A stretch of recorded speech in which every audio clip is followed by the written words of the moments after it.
I'm Katie Birkwood, I'm the Rare Books Librarian at the Royal College of Physicians, London. Today we're digitising one of the treasures from the Royal College of Physicians Library. It's a book printed by William Caxton called The Recueil of the Histories of Troy, and it was printed in or around the year 1473. This book is really important in the history of printing and in the history of the English language because it's the first book ever printed in the English language. It was made in Bruges or maybe in Ghent in the Low Countries by Caxton, and it was his own translation of a text. And like I say, it was the first time that English had ever been used in a printed book.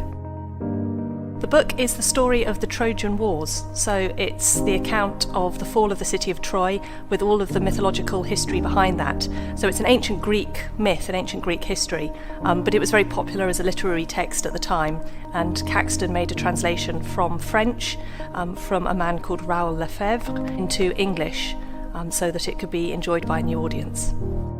It might be a surprise that the Royal College of Physicians, a medical institution, has a literary book in its collections, and indeed that a book of literature would be such a treasure to us.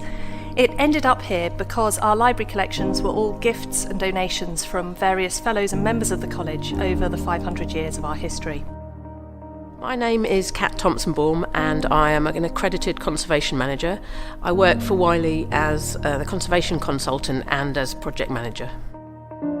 The main conservation challenges for large digitisation projects are really just the volume of material, so going through each page of each item and checking the condition to make sure they're in good enough condition to scan, and then doing any repairs necessary.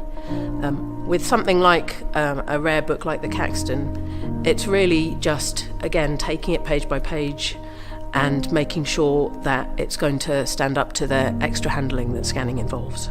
Misconception that old paper might be in worse condition, and actually in many ways that's usually not the case, because paper at this stage of history was made from pure cotton rags and so is incredibly good quality. The paper of the Caxton is actually quite a thick, heavyweight paper and has stood up really well to the test of time. You find that once paper gets into mechanical manufacturing and they start using cheaper materials with more degradable products in it in the sort of mid-19th century, that's when paper starts to be in much worse condition.